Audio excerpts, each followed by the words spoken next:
Welcome to స్వతంత్ర TV. నా పేరు రహీం. ముందుగా హెడ్లైన్స్ చూద్దాం.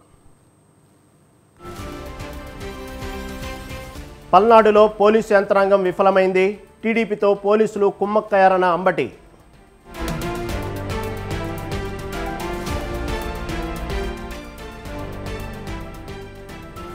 తెలుగు రాష్ట్రాల్లో స్ట్రాంగ్ రూములకు చేరిన ఈవీఎంలు. స్ట్రాంగ్ రూమ్స్ వద్ద పటిష్ట బందోబస్తు.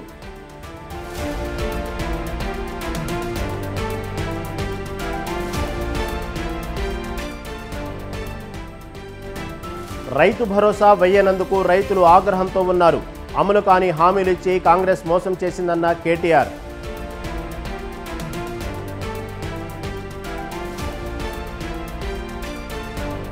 రేవంత్ రెడ్డి అత్యుత్సాహంతో హామీలు ఇచ్చారు. రుణమాఫీ చేయకపోతే సంక్షోభం తప్పదన్న లక్ష్మణ్.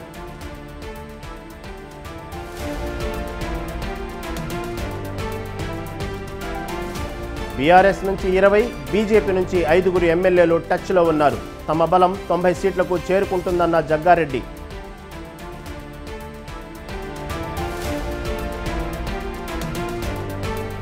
లాభాల్లో ముగిసిన స్టాక్ మార్కెట్లు.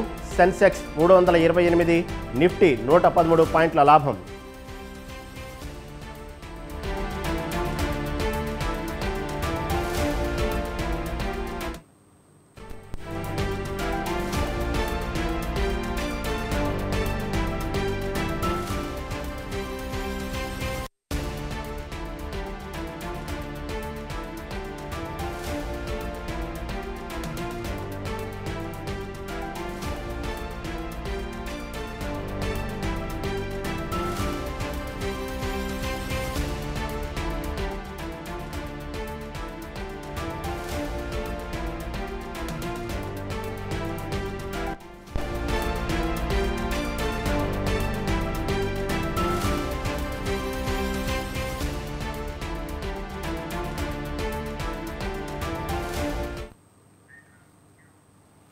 బ్రేకింగ్ న్యూస్ చూస్తున్నాం. పల్నాడు జిల్లాలో దాడులు ఎక్కువగా జరిగాయని మంత్రి అంబటి రాంబాబు అన్నారు. హింసాత్మక సంఘటనలు జరుగుతున్నా పోలీసులు మాత్రం ప్రజలకు రక్షణ కల్పించలేకపోయారన్నారు.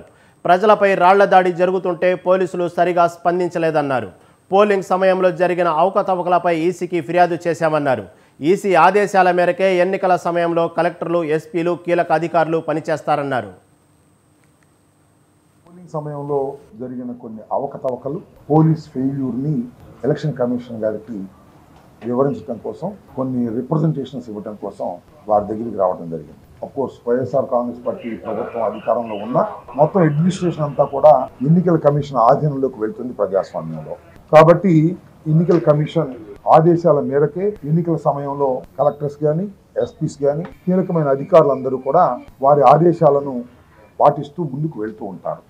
నేను జరిగినటువంటి కొన్ని సంఘటనలు చూసినప్పుడు నిజంగా చాలా బాధేసిందని ఈ సందర్భంగా నేను చెప్పదలుచుకున్నాను. పల్నాడు జిల్లాలో, పల్నాడు నర్సరావుపేట నియోజకవర్గంలో చాలా క్లీన్గా మేము అబ్జర్వ్ చేసుకున్నాం. ఎందుకంటే నేను కూడా అభ్యర్థిని కాబట్టి, మంత్రిని కాబట్టి చాలా దారుణమైనటువంటి సంఘటనలు చూసాం. బహుశా పల్నాడు కొద్దిగా రఫ్గా ఉండే ఏరియాని చరిత్రలో చూస్తే ఇంతవరకు ఎప్పుడూ కూడా ఇన్ని ఎన్నికలు జరిగాయి, ఎప్పుడూ కూడా ఇంత అధ్వాన్నంగా. సత్తెనపల్లి నియోజకవర్గంలో 6 బూతుల్లో టీడీపీ ఏజెంట్లే ఓటర్ల స్లిప్పులు తీసుకుని ఓటేశారని మంత్రి అంబటి రాంబాబు ఆరోపించారు. ప్రతి అధికారి ఈసీ పర్యవేక్షణలో ఉన్నారని, కానీ వారు సక్రమంగా పనిచేయలేదన్నారు. ప్రతి పోలింగ్ కేంద్రంలో సీసీ కెమెరాలు ఉన్నాయని, వాటిని పరిశీలించి ఈసీ చర్యలు తీసుకోవాలన్నారు. నియోజకవర్గంలో 6 పోలింగ్ కేంద్రాలలో రీపోలింగ్ నిర్వహించాలని ఈసీని కోరామన్నారు. 6 బూతుల్లో ఆ విలేజ్ కూడా వారికి ఇచ్చాను. 6 బూతుల్లో ఓటింగ్ నేను వెళ్తాను, స్లిప్ తీసుకుంటాను. అక్కడ ఒక ఆయన నుంచుంటాడు, ఆ స్లిప్ 2 తీసుకోమంటాడు, ఆయనే నొక్కుతాడు, మీరు నొక్కామని వెళ్ళిపోమంటాడు. వచ్చేసారు. ఇలా 6 బూతులు జరిగాయి. దౌర్జన్యం చేసి జరిపారు. అక్కడ పీఓలు, పోలింగ్ ఆఫీసర్స్ రిపోర్ట్లో మాత్రం గోడ్డండి రాస్తారు. భయపడి రాయొచ్చు, అమ్ముడు పోయి రాయొచ్చు. వాతావరణం ఎందుకంటే భయం. పీఓ అంటే ఆఫ్టర్ ఆఫీసర్, అతను ఆ ఊరు వెళ్ళిన తర్వాత బయటికి రావాలిగా. ఆ ఊరంతా ఏకమైపోయారో లేకపోతే రౌడీజం చేస్తున్నారో భయపడి ఏం పెట్టమంటే పెడతాడు. నేనేమన్నానంటే ఆ పీఓ రాసింది కాదు, లేదా మీ ఆఫీసర్ చెప్పింది కాదు. వెబ్ క్యామ్స్ ఉన్నాయి కదా, ప్రతి పోలింగ్ స్టేషన్లో వెబ్ క్యామ్స్ ఉన్నాయి. You see the web cams. చూసి నేను చెప్పింది నిజమైతే, నేను చెప్పిన దానిలో జస్టిస్ ఉంటే, అలా నొక్కింది ఏమన్నా ఉంటే then you go for a pre-poll. This is my genuine demand and request to the Election Commission. Our booth-lo Kadapa జిల్లా జమ్మలమడుగులో వైసీపీ బీజేపీ నేతలకు భద్రత పెంచారు. జమ్మలమడుగు సిట్టింగ్ ఎమ్మెల్యే సుధీర్ రెడ్డికి 2+2 గన్మెన్ సౌకర్యం కల్పించారు. బీజేపీ ఎమ్మెల్యే అభ్యర్థి ఆదినారాయణ రెడ్డి, కడప టీడీపీ ఎంపీ అభ్యర్థి భూపేష్ రెడ్డికి 2+2 గన్మెన్లతో భద్రత పెంచారు. పోలింగ్ సందర్భంగా బీజేపీ వైసీపీ నేతల మధ్య ఘర్షణ జరగడంతో జమ్మలమడుగులో 144 సెక్షన్ కొనసాగుతోంది. ఇప్పటికే వైసీపీ బీజేపీ నేతలను పోలీసులు హౌస్ అరెస్ట్ చేశారు.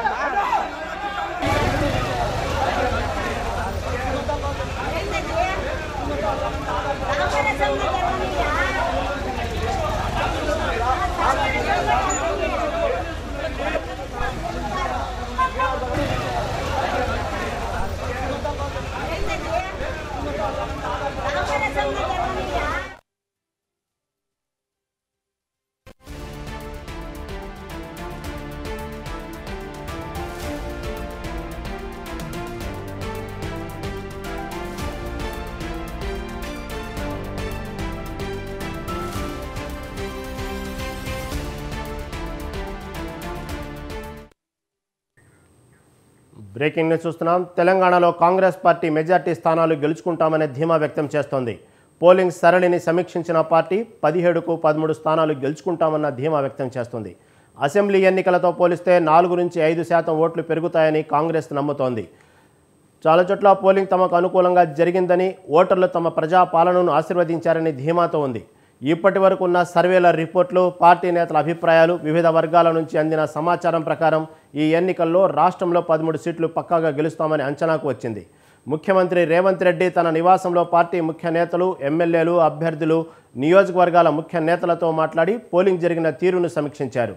అన్ని చోట్ల ఓటింగ్ కాంగ్రెస్కు అనుకూలంగా జరిగిందని, 100 రోజుల కాంగ్రెస్ ప్రజాపాలనకు ఓటేసేందుకు ప్రజలు మొగ్గు చూపారని నేతలు అభిప్రాయపడ్డారు. అన్ని వర్గాల నుంచి సానుకూలత వ్యక్తమైందని అంచనాకు వచ్చారు.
ఆదిలాబాద్లో ఎన్నికలు ప్రశాంతంగా ముగిశాయి. అనంతరం ఈవీఎంలను పోలింగ్ కేంద్రాల నుండి జిల్లా కేంద్రానికి భారీ బందోబస్తు మధ్యన తరలించారు. జిల్లా కేంద్రంలో ఏర్పాటు చేసిన 3 ప్రదేశాలలో స్ట్రాంగ్ రూమ్లలో ఈవీఎంలను భద్రపరిచారు. స్ట్రాంగ్ రూమ్ల దగ్గర కట్టుదిట్టమైన భద్రతను ఏర్పాటు చేశారు. ఇక ఇదే విషయంపై మరింత సమాచారం మా ప్రతినిధి గణేష్ అందిస్తారు. ఆదిలాబాద్ పార్లమెంటుకు నిన్న జరిగినటువంటి ఎన్నికలు ప్రశాంతంగా కొనసాగాయి. ప్రశాంత వాతావరణంలో ఓటర్లు తమ యొక్క ఓటు హక్కును ఉపయోగించుకున్నారు. 7 నియోజకవర్గాల్లోని ఓటర్లు వారి యొక్క పోలింగ్ స్టేషన్లకు వెళ్ళి ప్రశాంతంగా ఓటు హక్కును ఉపయోగించుకున్నటువంటి పరిస్థితి చూసాం. మొత్తం 1,52,140 మంది ఓటర్లలో ఈ 72.96% ఈ ఆదిలాబాద్ పార్లమెంటు నియోజకవర్గానికి నమోదైంది. ఉదయం 7 గంటల నుంచి సాయంత్రం 6 గంటల వరకు తమ యొక్క ఓటును ఓటర్లు ఉపయోగించుకున్నారు. 2 సమస్యాత్మకమైనటువంటి ప్రాంతాలు సిర్పూర్, ఆసిఫాబాద్లో మాత్రం ఉదయం 7 గంటల నుంచి సాయంత్రం 4 గంటల వరకు పోలింగ్ కొనసాగింది. అనంతరము అక్కడ ఉన్నటువంటి ఈవీఎంలను జిల్లా కేంద్ర ఆదిలాబాద్ జిల్లా కేంద్రానికి భారీ బందోబస్తు మధ్యన ఇక్కడ తరలించడం జరిగింది. జిల్లా కేంద్రంలో ఏర్పాటు చేసినటువంటి పాలిటెక్నిక్ కళాశాలలో, రెసిడెన్షియల్ కళాశాలలో, టీటీడీసీ లో ఈవీఎంలు ఏవైతుంటాయో వాటిని భద్రపరచడం జరిగింది. ఇక్కడ ఈ ఈవీఎంల దగ్గర పూర్తి బందోబస్తు 3 అంచెల బందోబస్తు ఏర్పాటు చేశారు. సీసీ కెమెరా నిఘా ఏర్పాటు చేయడం జరిగింది. ఇక్కడ 144 సెక్షన్ విధించారు. ఈ పరిసరాల్లో 100 మీటర్ల దూరంలో ఎవరు కూడా ఈ పరిసరాలకు రావద్దని చెప్పేసి జిల్లా ఎస్పీ పూర్తి పర్యవేక్షణలో ఈ బందోబస్తు అయితే కొనసాగుతుంది. ఇటు సిఆర్పిఎఫ్ దళాలతో పాటు ఇతర పోలీసు సిబ్బంది ఇక్కడ పహారా కాస్తున్నటువంటి పరిస్థితి అయితే కనబడుతుంది. పూర్తిగా జూన్ 4వ తారీఖు నాడు లెక్కించబోయేటువంటి ఓట్ల లెక్కింపుకు ఈ ప్రాంతం సిద్ధంగా ఉందని చెప్పవచ్చు. ఈ ప్రాంతము మొత్తం మీద ఓటర్లు తమ యొక్క ఓటును ఉపయోగించుకున్నారు. 12 మంది అభ్యర్థుల యొక్క భవితవ్యం అనేటువంటిది ఈ బ్యాలెట్ బాక్స్లో ఉంది. జూన్ 4 నాడు ఓట్ల లెక్కింపు జరుగుతుంది. అప్పుడు ఈ ప్రధానమైనటువంటి పార్టీలు ఏవైతున్నాయో కాంగ్రెస్, బీజేపీ, టీఆర్ఎస్ పార్టీల యొక్క భవితవ్యము జూన్ 4 నాడు తేలబోతుంది. కెమెరామెన్ అశ్వక్తో గణేష్, స్వతంత్ర టీవీ, ఆదిలాబాద్. లోక్సభ ఎన్నికల్లో కీలక ఘట్టమైన పోలింగ్ సోమవారం ప్రశాంతంగా ముగిసింది. మొత్తం 7 అసెంబ్లీ నియోజకవర్గాలున్న ఖమ్మం లోక్సభ నియోజకవర్గంలో ఖమ్మం, పాలేరు, మధిర, వైరా, సత్తుపల్లిలో సాయంత్రం 6 గంటల వరకు పోలింగ్ జరగగా మావోయిస్టు ప్రభావిత ప్రాంతాల్లో ఉన్న కొత్తగూడెం, అశ్వరావుపేట నియోజకవర్గాల్లో ఉదయం 7 గంటలకు మొదలై సాయంత్రం 4 గంటలకే ముగిసింది.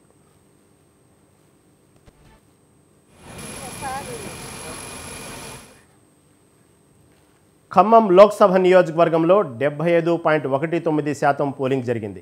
ఖమ్మం నియోజకవర్గం పరిధిలో 62.50%, పాలేరులో 83.30%, మధిరలో 81.30%, వైరాలో 80.56%, సత్తుపల్లిలో 80%, కొత్తగూడెంలో 66.17%, అశ్వరావుపేట 80.36% పోలింగ్ నమోదైంది.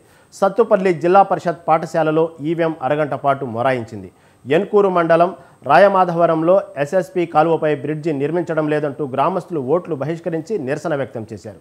కాంగ్రెస్ అభ్యర్థి రామసహాయం రఘురామరెడ్డి, బీఆర్ఎస్ అభ్యర్థి నామ నాగేశ్వరరావు, బీజేపీ అభ్యర్థి తాండ్ర వినోద్రావులు నియోజకవర్గంలో పోలింగ్ సరళిని పరిశీలిస్తూ కార్యకర్తలు, నాయకులను కలిసి పోలింగ్పై ఆరా తీశారు.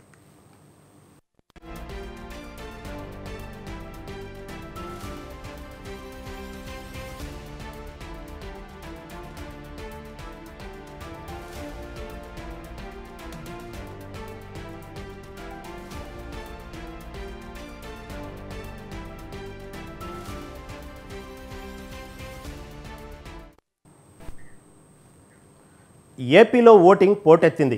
ఎలక్షన్ జాతరలో పోలింగ్ బూతులన్నీ కిటకిటలాడాయి. పల్లెల నుంచి పట్నం వరకు ఓటర్లంతా ఓటు వేసేందుకు ఉత్సాహాన్ని కనబరిచారు. వృద్ధులు, మహిళలు, యువత జోష్తో తరలివచ్చి ఓటు వేయడంతో పోలింగ్ శాతం పెరగడంతో ఫలితాలపై అప్పుడే రాజకీయ ఉత్కంఠ నెలకొంది. మరి ఓటింగ్ శాతం పెరగడం దేనికి సంకేతమన్న చర్చ జోరుగా సాగుతోంది.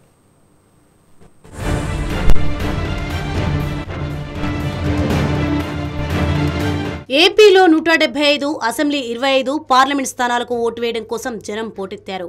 ఉదయం నుంచే మహిళలు, వృద్ధులతో పోలింగ్ కేంద్రాలు కిటకిటలాడాయి.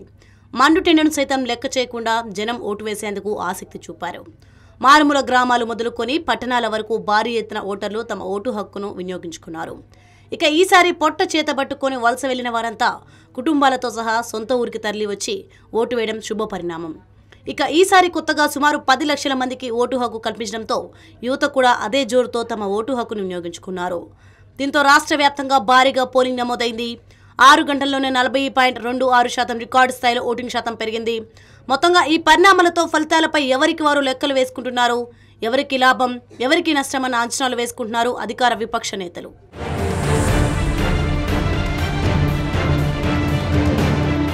పోలింగ్ కేంద్రాలకు జనం భారీగా తరలిరావడం తమకు లాభమేనంటోంది విపక్ష కూటమి. సంక్షేమ పథకాలు అమలు చేసినప్పటికీ జగన్ పాలనలో అభివృద్ధి శూన్యమన్న విమర్శలు వెల్లువెత్తుతున్నాయి. వైసీపీ ప్రభుత్వాన్ని కూల్చడం కోసమే ఓటును ఆయుధంగా మార్చుకున్న ప్రజలు పోలింగ్ కేంద్రాలకు భారీగా తరలివచ్చారని, వివిధ రాష్ట్రాల నుంచి దేశాల నుంచి వచ్చి మరీ ఓటు వేశారని చెప్తున్నారు. యువత ఉపాధి లేక ఇతర ప్రాంతాలకు రాష్ట్రాల నుంచి దేశాల నుంచి వచ్చి మరీ ఓటు వేశారని చెప్తున్నారు. యువత ఉపాధి లేక ఇతర ప్రాంతాలకు వలస వెళ్లారు కాబట్టి వారు కూడా ఓటు వేసేందుకు ఉత్సాహాన్ని కనబరిచారని విమర్శిస్తున్నారు. ఇక తమ మేనిఫెస్టో ఆశాజనకంగా ఉండడంతోనే మహిళలు, వృద్ధులు భారీగా తరలివచ్చారని చెప్తున్నారు తెలుగు తమ్ముళ్లు. ఫ్రీ బస్సు సౌకర్యం, 3 గ్యాస్ సిలిండర్ల హామీ, 4000 పెన్షన్ వల్లే వారు పోలింగ్ కేంద్రాలకు తరలివచ్చారంటున్నారు. ఇక సంక్షేమ పథకాల అమలుతోనే జగన్ పాలన కోరుకుంటూ మహిళలు, వృద్ధులు భారీగా ఓటు వేశారని అంటున్నారు అధికార పార్టీ నేతలు. పోలింగ్లో వాలంటీర్ల పాత్ర కీలకమని, తమ పరిధిలోని 50 ఇళ్లకు సంబంధించిన ఓటర్లను పోలింగ్ కేంద్రాలకు తీసుకురావడం వల్లనే ఓటింగ్ శాతం పెరిగిందని చెప్తున్నారు. ఉదయాన్నే వచ్చి ఓటు వేసి వెళ్లాలని వాలంటీర్లు సూచించడం, వారు పోలింగ్ కేంద్రాలకు తరలి వచ్చేలా ఏర్పాటు చేయడం వల్లనే ఉదయాన్నే పోలింగ్ కేంద్రాలకు ఓటర్లు క్యూ కట్టారని, తమ ప్రభుత్వాన్ని సంక్షేమ పథకాలకు కోరుకున్నారు కాబట్టే ప్రధానంగా వృద్ధులు, మహిళలు, యువకులు వచ్చి ఓటు వేశారని చెప్తున్నారు వైసీపీ నాయకులు. ఇలా ఎవరికి వారు వచనాల్లో ఉన్నారు విపక్ష, అధికార పార్టీ నేతలు. మరి టగ్ ఆఫ్ వార్గా జరిగిన ప్రజాక్షేత్ర పోర్లో ప్రజలు ఎవరి వైపు ఉన్నారు, ఎవరికి పట్టం కట్టారు, ఓడేదెవరు, నెగ్గేదెవరు అన్నది ప్రస్తుతం ఉత్కంఠ రేపుతోంది. అయితే ఈ ఫలితాలు తేలాలంటే జూన్ 4వ తేదీ వరకు వేచి చూడాల్సిందే.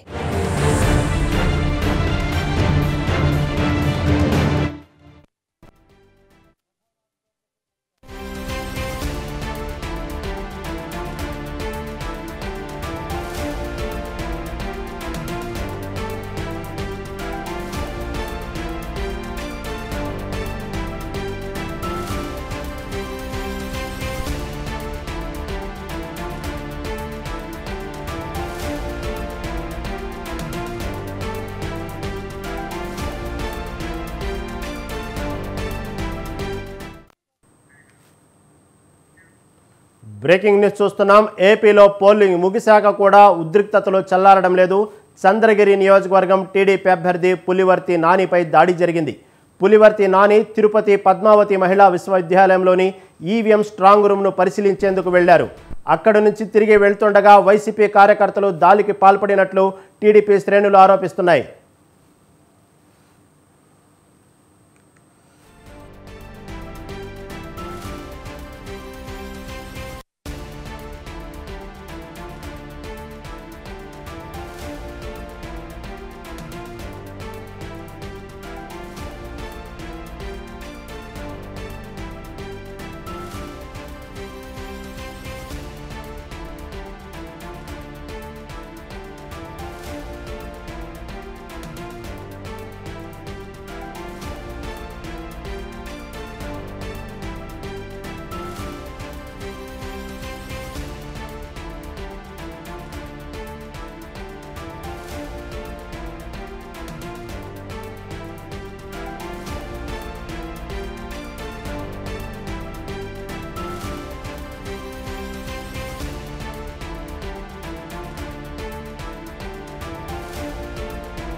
ఈ దాడిలో నాని భద్రతా సిబ్బందికి గాయాలయ్యాయి. పులివర్తి నాని స్పృహ తప్పి పడిపోయారు. దాడిలో ఆయన కారు ధ్వంసమైంది. కాగా దాడిని నిరసిస్తూ నాని, ఆయన అనుచరులు పద్మావతి వర్సిటీ రోడ్డుపై బైఠాయించారు. టీడీపీ శ్రేణుల ఆందోళనతో చంద్రగిరిలో ఉద్రిక్తత వాతావరణం నెలకొంది.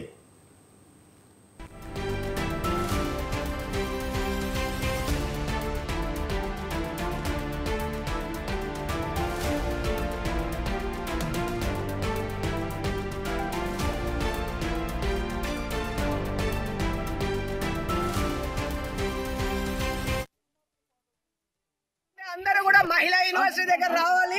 మన కార్లు నాని గారిని, మమ్మల్ని అందరిని అటాక్ చేశారు, బొట్టలు తీసుకుని వచ్చారు. ఓడిపోతారని దిగజారిపోయి ఈ స్థాయికి వచ్చారు. పోలీసులు కూడా చెప్తా ఉన్నా, మర్యాదగా ఇక్కడికి రండి. అందరూ మీ గన్ మ్యాన్ ని పగలగొట్టారు, తల పగలగొట్టారు. ఇక్కడ నాని గారిని మా పైన అంత దాడి, గొడ్డలతో దాడి చేస్తా ఉన్నారు. ఇక్కడ దయచేసి రండి అందరు ఇక్కడికి. మహిళా యూనివర్సిటీ కౌంటింగ్ దగ్గరికి, కౌంటింగ్ సెంటర్ దగ్గరికి మొత్తం అందరూ రండి. పోలీస్ కావచ్చు, మన నియోజకవర్గంలో ఉన్న మొత్తం అంతమంది ఇక్కడికి రండి. ఈరోజు వాడా మనమ తేలిపోదు. చేతగాని ఏదో నిన్నటి నుంచి దాడులు చేస్తున్నాడు. వాడు ఓడిపోతాడని చంపడానికి చూస్తున్నాడు. వాడు నాని గారిని మొత్తం అటాక్ చేశారు. రండి ఇక్కడికి అందరు. నియోజకవర్గంలో ఉండే అందరూ కూడా మహిళా యూనివర్సిటీ దగ్గర రావాలి. మన కార్లు నాని గారిని మమ్మల్ని అందరిని అటాక్ చేశారు. పులివర్తి నానిపై దాడి జరిగింది. వైసీపీ నాయకులు దాడి చేశారంటున్నారు. అదేవిధంగా గన్మ్యాన్ కూడా గాయాలైనట్టు తెలుస్తుంది. దీని మీద మరింత సమాచారం మా ప్రతినిధి భానుప్రకాష్ అందిస్తారు.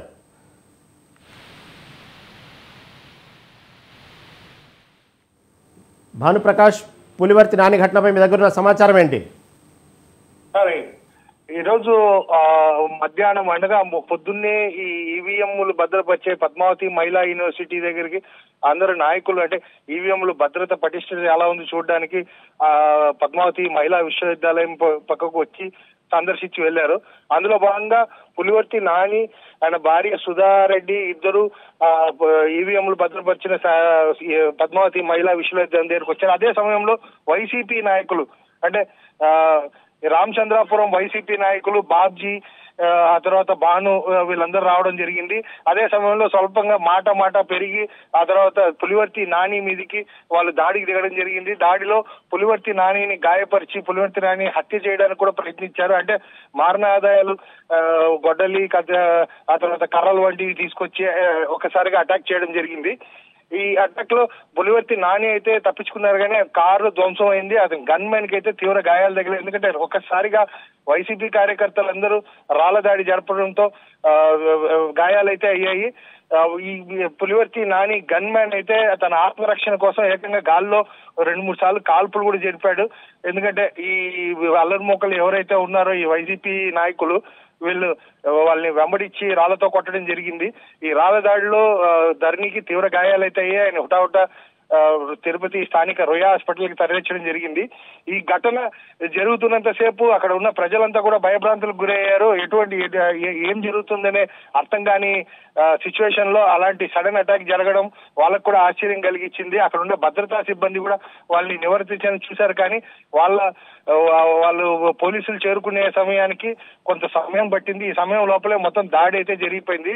ఈ దాడి నేపథ్యం ఏంటంటే నిన్నటి నుండి పోలింగ్ జరిగే సమయంలో పులివర్తి నాని ఈ రామచంద్రాపురం మరియు ఈ చంద్రగిరి ఏరియాల్లో ఏవైతే ఉందో అక్కడ వైసీపీ నాయకులు దొంగ ఓట్లు వేస్తున్నారంటూ అడ్డుకుంటూ వాళ్ళని అక్కడక్కడ చిన్న చెదురు సంఘటనలు అయితే జరిగి ఆ సంఘటన నేపథ్యంలో నిన్నటి విషయాలు గుర్తుపెట్టుకుని ఈ రోజు వైసీపీ నాయకులు దాడి చేయడం జరిగింది.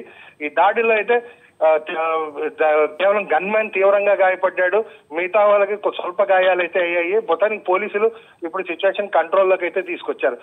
ఆ తర్వాత సిటీలో ఉండే నాయకులందరూ కూడా, ఈ తెలుగుదేశం పార్టీకి చెందిన నాయకులు, జనసేన పార్టీకి చెందిన నాయకులందరూ కూడా ఇప్పుడిప్పుడే ఇక్కడ పద్మావతి మహిళా విశ్వవిద్యాలయం చేరుకుంటున్నారు.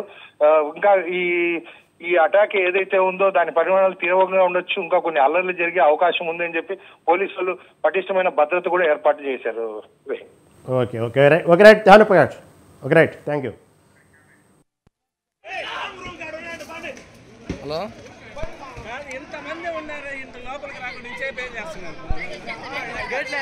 మహిళా యూనివర్సిటీలో ఉన్నాను చిన్న మాల్జా.